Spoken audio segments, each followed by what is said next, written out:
조갑제 TV 시청자 여러분 안녕하십니까? 2023년 7월 11일 오전 11시 30분입니다.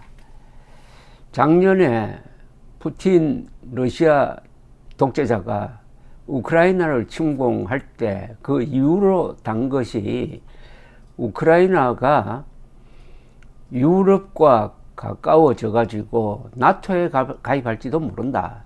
EU에 가입할지도 모른다. 그렇게 하기 전에 침공해서 친나치 정부인 젤렌스키를 쫓아내야 한다. 이런 아주 난폭한 논리였습니다. 그러니까 유럽이 단결하는 것을 막겠다는 거죠. 유럽이 단결해가지고 러시아에 대응하는 것을 막겠다는 거. 특히 우크라이나뿐만 아니라 이 러시아와 접경하고 있는 나라들이 서유럽 또는 나토나 EU로 기우는 것을 막겠다는 것을 전략 목표로 삼았는데 이제 1년여가 지나니까 완전히 역효과를 보고 말았습니다. 즉 그동안에 나토에 가입하지 않고 중립을 지키던 핀란드와 스웨덴이 다 이 러시아와 국경을 맞대고 있습니다. 그 두 나라가 나토에 가입하겠다고 선언을 하고 핀란드는 이미 가입해가지고 나토 국가가 되었고 스웨덴은 가입하려고 하니까 한 나라가 반대를 했습니다. 터키가 반대를 했어요. 터키가 반대를 하다가 터키 대통령 에르도안이 갑자기 태도를 바꿔서 나토에 스웨덴이 가입하는 데 대해서 동의한다는 발표를 했습니다. 나토 북대서양 조약기구의 32번째 회원국이 될 가능성이 확실해졌습니다. 스웨덴과 핀란드는 러시아와 국경을 맞대고 있는데 이 두 나라는 작지만 만만한 나라가 아닙니다. 과학기술력이 대단히 뛰어나고 두 나라 국민들은 러시아에 대해서 결사항전한 과거 전력도 있고 절대로 이렇게 평화만 좋아하는 그런 나라가 아닙니다. 특히 스웨덴의 나토 가입은 러시아와 푸틴의 거의 결정적 타격입니다. 왜 스웨덴의 나토 가입이 중요하냐 하면은 스웨덴이란 나라와 러시아의 특수관계입니다. 여러분 러시아란 말이 어디서 나왔는지 아십니까? 러시아가 바로 스웨덴 바이킹 말입니다. 스웨덴 바이킹의 루스라는 말에서 러시아가 나왔습니다. 그래서 이 러시아란 나라의 모태는 스웨덴 바이킹이라고 보는 사람들이 많습니다. 지금 키예프라고 그러죠. 옛날에는 이 키이우에 서기 한 900년 서기 1000년 이 무렵에 생겼던 나라가 있습니다. 그걸 키예프 공국이라고 그럽니다. 이 키예프 공국이 바로 스웨덴의 바이킹이 내려와서 만든 나라였습니다. 이 키예프 공국이 한때는 유럽의 강대국이었습니다. 그러다가 1240년, 41년 이 무렵에 징기스칸의 손자 바투가 이끄는 한 15만 명의 기마 군단에 짓밟혀 가지고 초토화가 되고 말았습니다. 그래서 그 뒤에 주도권이 모스크바로 넘어갑니다. 이런 사정 때문에 우크라이나와 러시아는 우리 두 나라가 어디가 정통성이 있는 나라냐 하는 그런 라이벌 의식이 강합니다. 그런 스웨덴은 한때 러시아를 아주 침략해가지고 전쟁을 하면은 항상 이기고 한 그런 기록도 있는데 그러다가 러시아에서 표토르 대제가 등장하면서 러시아와 스웨덴이 북방대전을 벌입니다. 북방대전, 즉 서유럽이 아니고 동유럽도 아니고 북방이라고 하면은 그 범위가 북해, 스칸디나비아, 러시아, 발틱 3국 이런 나라죠. 여기서 누가 맹주냐 하는 결전을 벌이는데 처음에는 스웨덴이 이기다가 결국 마지막에는 표토르 대제의 러시아가 이겨가지고 그때부터 또 스웨덴의 쇠락이 시작됩니다.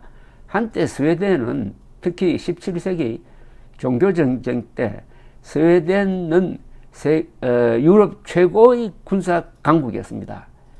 그때 스웨덴은 개신교로 개종을 해가지고 개신교 편에 서가지고 가톨릭과 싸웠습니다.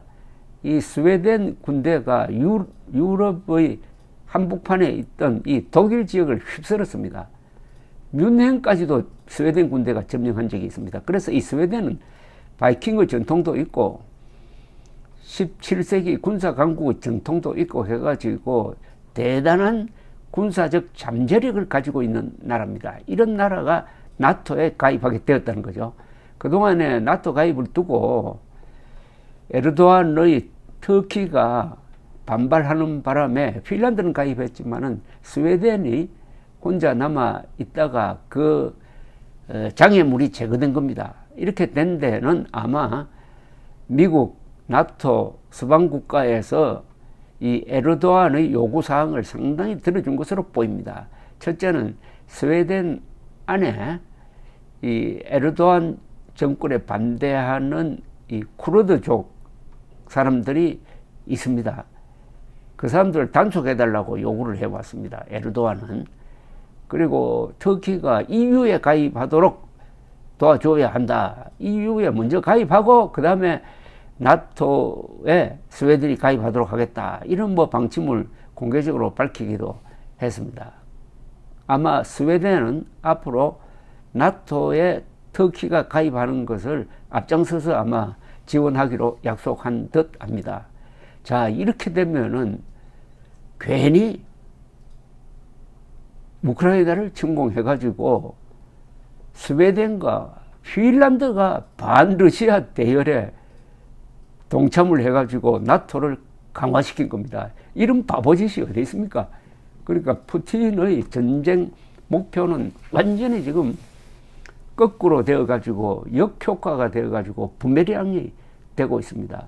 핀란드 또한 작은 나라지만 1939년 40년 이 무렵에는 러시아의 침공을 받아가지고 끈질기게 싸워서 사실상 어떻게 보면 무승부로 가져간 적도 있는 인내심이 강하고 용감한 상부정신을 가진 나라입니다. 이런 핀란드와 스웨덴을 적으로 돌리고 말았다. 나토를 강화시키고 말았다 하는 푸틴의 바보짓을 보니까 6.25를 생각하게 됩니다. 6.25 남침도 스탈린이 기획하고 김일성이 모택동이 어떻게 보면 거기에 공동 참여한 셈인데 그 결과는 어떻게 됐습니까? 그 결과가 바로 나토의 강화입니다.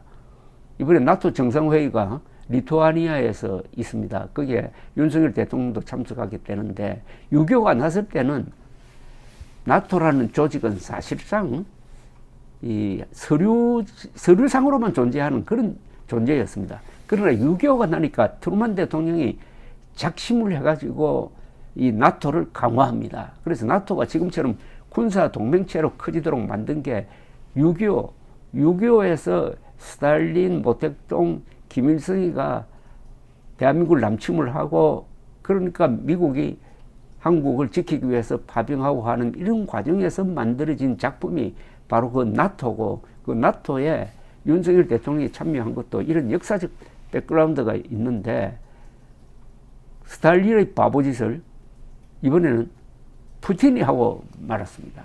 자업자득도 이런 참 기가 막힌 역사적 보복도 없을 것이라고 생각을 합니다. 참 잘 됐습니다. 나토가 강화되는 것은 결국은 김정은, 시진핑, 푸틴 요 못된 새 문제적 인간을 견제하는 데 있어서 우리를 크게 도와주는 거죠.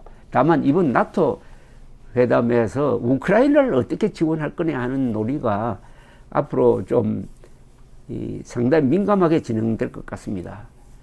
젤렌스키 우크라이나 대통령은 나토가 우리가 요구하는 무기를 대주지 않으면 이번 회담에 불참하겠다고 그렇게 좀 뻗치고 있습니다.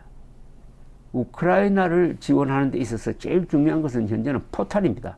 이 포탄이 부족하다고 그럽니다. 근데 포탄을 가장 많이 만들고 있는 나라는 한국입니다. 한국이 우크라이나에 대한 이 포탄 지원에 결정적 역할을 할 수 있는데 이번 나토에서 아무쪼록 자유세계를 지키는 좋은 결과가 나오게 되기를 바랍니다. 감사합니다.